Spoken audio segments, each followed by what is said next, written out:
Hey guys, Thunder E here. Welcome to our iPhone SE unboxing and review. This is the latest iPhone from Apple. This is technically a mid-range iPhone, and it is a 4-inch device. Now you've got two pricing stats for this: a 16 and a 64 gigabyte variants. 16 at $399, 64 is at $499. Now what's interesting about this device is that, well, it kind of looks like an iPhone 5 and 5S just in terms of the design, but it packs much more according to Apple, and we'll take a good look at that throughout this whole video. So looking at our packaging here, we have our iPhone SE, which we'll take a look later, set it aside. It does have that very familiar iPhone 5 and 5S look. In the packaging there, we're going to open that and we can reveal AirPods, a charger, as well as lightning cables. That's it, neatly packed in there, and all that you expect. Now you've got a 4-inch display. You've also got a fingerprint sensor, Touch ID, which is pretty fast and receptive because it's the Touch ID from the iPhone 6, not as fast as the 6S. Now you've got a lightning port at the bottom, speaker grill, headphone jack right there. On the left hand side, volume rocker, as well as your lock button. On the very top, you do have a power button, and on the right hand side is your nano SIM tray. Now on the back there, we have a 12 megapixel camera, same camera in the iPhone 6S. It records at 4K. You've got the two-tone flash, and we'll talk more about the camera as we go along.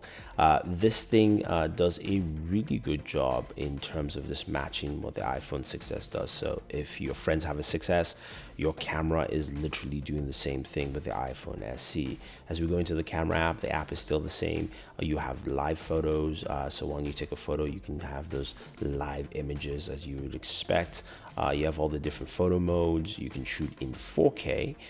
You can also do HDR photo, panorama, slow-mo, 240 frames per second. So you have all the things that you expect from an iPhone in terms of camera functionality. Nothing more in depth, but just the standard, which is fine. I think that's something that most people are used to and would expect from an iPhone. So you're not slacking off here with the iPhone SE. Now, this is a sample footage from the SE here. As you can see, I'm changing the exposure while I'm actually shooting this video. This does not have OIS built into it like the 6S, so you expect that. And what you have here is something that actually works pretty well, though. You can see it's still handling the video well. I'm changing the exposure left to right, so I apologize. But I'm going to let you guys listen to a quick sample from the recording. Decent job. You can see the surroundings here, and as I move over to that location, which is closer to the city, you get a better idea how well this records. Now I'm walking. Now, when it comes to images, the iPhone SE does also a very good job matching what you find with the 6S. You can see images, especially in daylight, pops out very well. This is something iPhone has done traditionally well over the years. So you can see daylight photography. It really is nice. You can get some really clear pictures, especially in good lighting conditions, and you also get some really good details on your images. So you can see the reds pop out there, but a low light, this is where the iPhone still needs some improvement. Again, matching the 6S, you can still see the image clearly, which is nice. And I think it does a fairly good job there with the image processing on this device for low light photography. And of course, here's a photo with a flash on there. So the iPhone SE does a good job there in photography. But what about gaming? Now, the iPhone SE comes with an A9 processor and 2 gigs of RAM, which means it has the same, of course, internal specs as the iPhone 6S, and it should perform the same way in gaming. And I found that gaming, it handled it really well. No slowdowns, performance really solid all around. And I think a lot of people will like that with the iPhone SE. But take a look at some gameplay footage from the iPhone SE.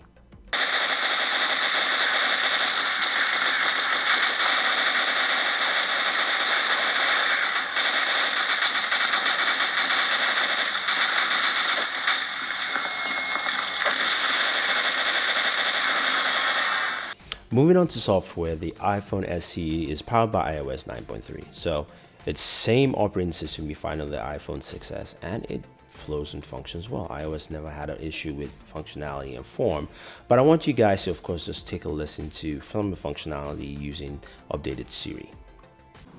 Hey Siri, are there any basketball games today?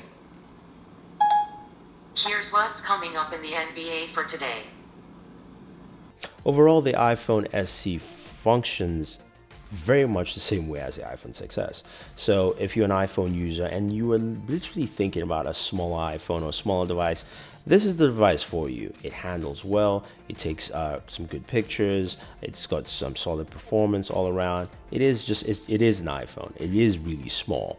That's the only downside for me, because it's not a device for me. I have larger hands, and I will not be using something like this. But as an iPhone user who hasn't upgraded from the iPhone 4, definitely pick up the iPhone SE. So any questions or any comments, guys, let us know. Otherwise, don't forget to like and share this video, favorite this video, do subscribe to the channel, and always enjoy your entertainment.